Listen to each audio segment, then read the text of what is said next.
Hello everyone, welcome back to my channel. आज हम लोग जानेंगे क्या टूटी हुई हड्डी बिना ऑपरेशन के जुड़ सकती है। Can a broken bone heal without surgery और नॉट? Let's understand. चलिए सबसे पहले समझते हैं type of fracture. First one is hairline fracture. Hairline fracture में सिर्फ एक छोटी सी क्रैक होती है जो रेस्ट से ठीक हो सकती है। सो एयरलाइन फ्रैक्चर में ऐसे छोटी सी एक क्रैक होती है जो रेस्ट लेने से ठीक होती है। Next one is closed or simple fracture. Bone is broken but it stays within the skin. हड्डी टूटी हुई होती है लेकिन स्किन के अंदर ही रहती है। हड्डी इस तरह से टूट जाती है लेकिन ये हड्डी इस बाहर स्किन के बाहर नहीं जाएगी। अगर ये स्किन है तो इस तरह से स्किन के अंदर ही रह जाएगी। उसे हम लोग क्लोज्ड फ्रैक्चर कहते हैं। ओपन फ्रैक्चर में इस तरह से फ्रैक्चर स्किन को पियर्स करके बाहर आ जाता है। इस तरह से ये स्किन को इस तरह से तोड़कर बाहर आ जाएगा, उसे हम लोग ओपन फ्रैक्चर कहते हैं। Next one is displaced fracture. Bone pieces are out of alignment. अगर ये इस तरह से फ्रैक्चर है और यहाँ पर इस तरह से फ्रैक्चर हो गया है, नॉन डिस्प्लेस कहलाता है।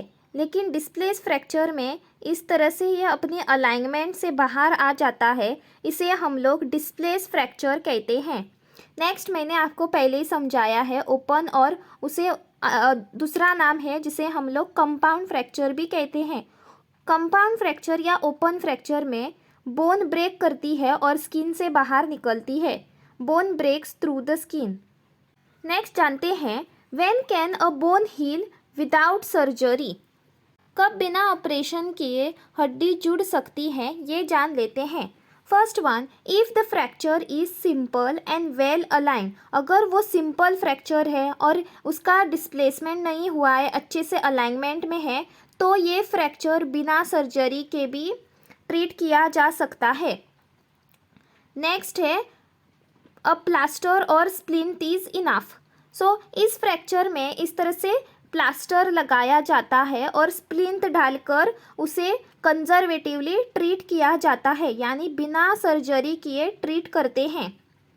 Healing usually takes place within 4 to 6 week. So healing में 4 से 6 वीक्स लगते हैं। Rest and proper nutrition are essential. Rest और कैल्शियम रिच डाइट से हीलिंग फास्ट होती है। अभी जानते हैं व्हेन इज सर्जरी नेसेसरी। कब ऑपरेशन ज़रूरी होता है। First one, surgery may be required if the fracture is displayed.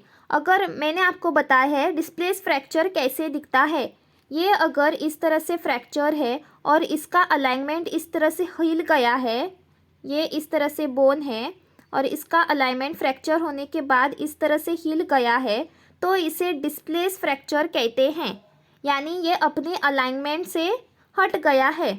Displace fracture के केस में स्क्रू और प्लेट फिक्सेशन करके उसको अलाइनमेंट में लाना ज़रूरी हो जाता है, इसीलिए ऑपरेशन करना पड़ता है। नेक्स्ट इज़ फ्रैक्चर जॉइंट के पास हो तो, if it is near a joint bone is shattered into multiple pieces. अगर बोन के छोटे छोटे बहुत टुकड़े हो गए हैं, जिसे हम लोग कम्युनेटेड फ्रैक्चर कहते हैं, अगर इस तरह से बोन के छोटे छोटे टुकड़े हो गए हैं तब भी सर्जरी ज़रूरी हो जाती है, इसे हम लोग कम्युनेटेड फ्रैक्चर कहते हैं। Next one is if there is nerve और ब्लड वेसल डैमेज्ड। नर्व या ब्लड वेसल का डैमेज हो गया हो तब भी सर्जरी करना ज़रूरी हो जाता है।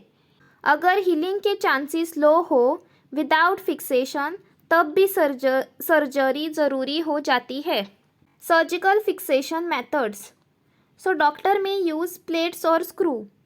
सो इस तरह से प्लेट फिक्सेशन कर सकते हैं, स्क्रू डाल सकते हैं। Rods can be used. External fixation device such as Ilizarov can be use. This helps in proper alignment. ये प्रॉपर अलाइनमेंट में मदद करते हैं और फास्टर हीलिंग में मदद करते हैं। Home care tips if the surgery is not needed. Follow doctor advice strictly. Doctor की एडवाइस फॉलो करनी चाहिए।